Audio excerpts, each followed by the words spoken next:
అనుదినమన్న శ్రోతలకు మన ప్రభువును రక్షకుడై ఉన్న యేసుక్రీస్తు యొక్క సరిసాటి లేని మహా గొప్ప పరిశుద్ధమైన నామమునందు శుభములు. నేడు 2024 సంవత్సరము డిసెంబర్ మాసము 13వ తారీఖు శుక్రవారం నాటి ధ్యానాంశము. కనిపెట్టుకొని వారు భూమిని స్వతంత్రించుకొందురు. 37వ కీర్తన 9వ వచనమందు కీడు చేయువారు నిర్మూలమగుదురు.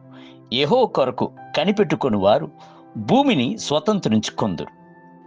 మీరు భూమిని స్వతంత్రించుకొనున్నట్లుగా పిలువబడిన వారు. బైబిల్ గ్రంథము సెలవిచ్చుచున్నది, మహోన్నతుని పరిశుద్ధులే రాజ్యాధికారము నొందుదురు. వారు యుగయుగములు యుగాంతముల వరకును రాజ్యమేలుదురు. దానియేలు గ్రంథము 7వ అధ్యాయము 18వ వచనం. సౌలునకు తరువాత దావీదు రాజుగా అభిషేకింపబడినప్పటికీ రాజ్యభారము ఆయన చేతులకు లభించలేదు. రాజైన సౌలు దావీదును అడవులలోను కొండల్లోనూ తరుముచు వేటాడుచున్నట్లుగా తరుముచూనే ఉండేను. దావీదు రాజ్యమును పొందినట్లుగా ఎంతో కాలము సహనముతో కనిపెట్టుకుని ఉండవలసిందై ఉండేను. కనిపెట్టుకుని ఉన్న కాలములు వ్యర్థమైన కాలములు కాదు.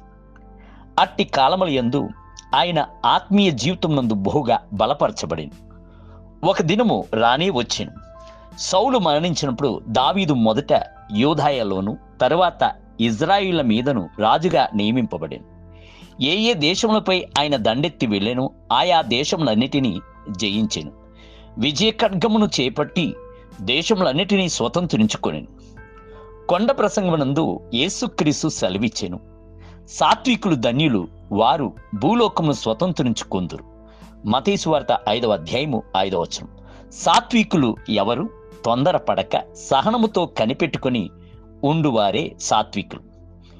ఒకసారి మన జాతిపిత అయిన గాంధీజీ వద్ద ఇండియా యొక్క స్వాతంత్రము కొరకు సాత్వికమైన పద్ధతిని సత్యాగ్రహమును గైకొనుచున్నారే, యుద్ధము లేకుండా రక్తము చిందింపకుండా ఇండియా స్వాతంత్రమును పొందుకొనగలదా అని అడిగి, వెంటనే ఆయన మత్తయి సువార్త 5వ అధ్యాయము 5వ వచనమును ఎత్తి చూపుచు, సాత్వికులు ధన్యులు, వారు భూలోకమును స్వతంత్రించుకొందురు అని బైబిల్ గ్రంథము చెప్పుచున్నందున ఇండియా యొక్క స్వాతంత్రము కొరకు నేను సాత్వికతనే ఉపయోగింతును అని చెప్పాను. కావున దేవుని యొక్క ప్రేమలో మిమ్ములను కాపాడుకొనుచు నిత్య జీవమునకు హేతువుగా మన ప్రభువు యేసుక్రీస్తు కనికరమును పొందుకొనుట కొరకు కనిపెట్టుకుని యుండుడి.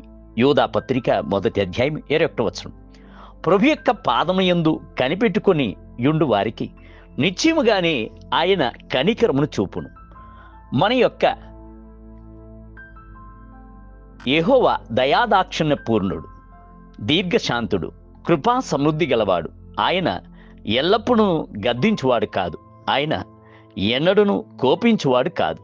103వ కీర్తన 8 మరియు 9 వచనం. దేవుని బిడ్డలారా, ప్రభు కొరకు కనిపెట్టుకుని ఉండి కోపపడకుండా, తొందరపడకుండా, ఆవేశపడకుండా ప్రభువుపై మీ యొక్క భారమును ఉంచి సహనముతో కనిపెట్టుకుని ఉండుడి. నిశ్చయముగానే మీరు భూమిని స్వతంత్రించుకొందురు. నేటి ధ్యానమునకై ఆకాశమంతటిని, క్రిందనున్న రాజ్యమును, అధికారమును, రాజ్య మహత్యమును మహోన్నతిని పరిశుద్ధులకు జనులకు చెందును.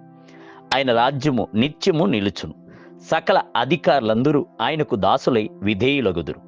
దానియేలు గ్రంథము 7వ అధ్యాయము 27వ వచనం. నేటి వేద పఠనము ఉదయము హోషేయ గ్రంథము 12, 13 మరియు 14వ అధ్యాయములు. సాయంత్రం ప్రకటన గ్రంథము 4వ అధ్యాయము. ప్రభు మిమ్ములను దీవించునుగాక. ఆమేన్.